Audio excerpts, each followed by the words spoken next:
熊猫真的越来越抽象了吧 ？2.0 的 BOSS 居然是垃圾桶，而且主角即将觉醒全新命途，萨姆的真身还另有玄机。投币10经验，转发5经验，既可以提升你的等级，也可以让午觉做出更好的内容。3点专注午觉，后续人第一时间获取星球铁道最全套具。就在刚刚发布的 2.0 版本，美梦遇到 PV 当中，官方除了放出了知登鸟、星期日和流萤等大量卫星角色的时机外，还透露了部分和皮诺汤尼新主线相关的内容。其中，我们甚至还能得以推荐星河猎手萨姆的真身。而 PV 的一开头就是一段极为抽象的画面，不仅出现了一个极为怼促的垃圾桶，而且太后者还被桑博版神君的一把扔到了皮诺汤尼的猛镜，看着只让人怀疑人生，差点以为这是啥二创。直到后续流萤的声音响起后，出现的皮诺汤尼吃鸡场景，才把大伙给拉了回来。话说，这晚登着流萤满城光光的画面，未免也太甜了吧？而且流萤的 CV 宋媛媛老师在德币还配作芭芭拉，这样下去真的要不冲芭芭拉，冲流萤了。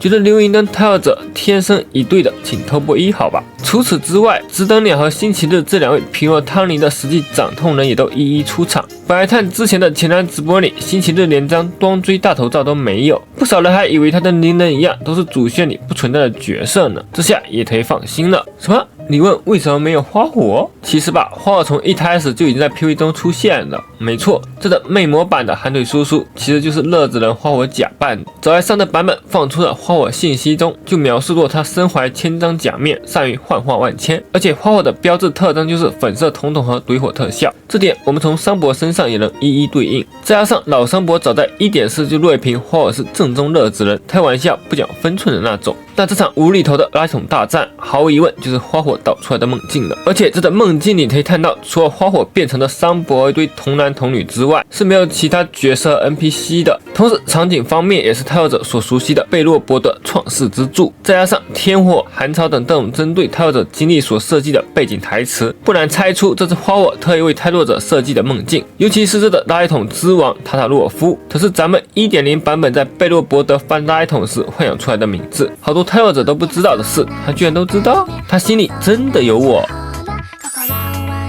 所以想等 2.0 下半吃了时装后，把货抽出来狠狠教训的小伙伴，请在弹幕里偷波1吧。此外，这次 PV 里总共有4位旁白，其中流萤和机子应该是在正儿八经介绍皮诺汤尼相关的背景故事，而自称沙塔娜的这个女生，摆明了是花火模仿出来的娜莎。至于桑博，我们前面也说过，同样是由花火假扮的，所以这一组声音基本就是在胡扯。由此看来，这次的 PV 其实可以划分为流萤主导的皮诺汤尼端端和花火主导的泰勒者梦境2条主线，而端方特意把2条线剪在一起，还穿插了大量其他角色的镜头，真说米是 PV 诈骗，足以不得不藏了。不过其中最令人在意的就是 PV 开头穿插的机子旁白，就不得不提到钟表匠，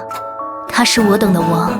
而机子所说的钟表匠还是此前完全没有东部做的新角色，并且在他眼里，这个钟表匠在皮诺汤尼似乎还有很高的地位，并且这段介绍还和花火瞎掰的垃圾之王平行，两者的设定还能互相补充。所以花火创造了这个幻境，很有可能是对我们的某种暗示。表面上是指垃圾之王被星河带来的寒潮影响，成为了被蒙蔽的伪王，实际上则是预示钟表匠受星河统治，成为了皮诺汤尼的幕后 BOSS。那谈论者的举起天火，或许就是指获得全新的力量，击败钟表匠，回送皮诺汤尼的星河。如果这个猜测属实，那这种旁敲侧击、循循善诱的花火才是真爱啊！所以这么多老婆老公，大家都想抽谁呢？同样由此看来，咱们的谈论者马上就要觉醒全新的命途了。那既然是在同邪阵营的皮诺汤尼，成为同邪的可能性当然是最大的。所以大家更希望是哪条命途呢？此外，这次新 PV 中还出现过黄泉、黑天鹅以及爷同台的画面，其中镜头上的花纹表示这里很明显是萨姆的视角，看爷跟黄泉这如临大敌的模样，该不会是萨姆准备化身晚豪以一敌三了吧？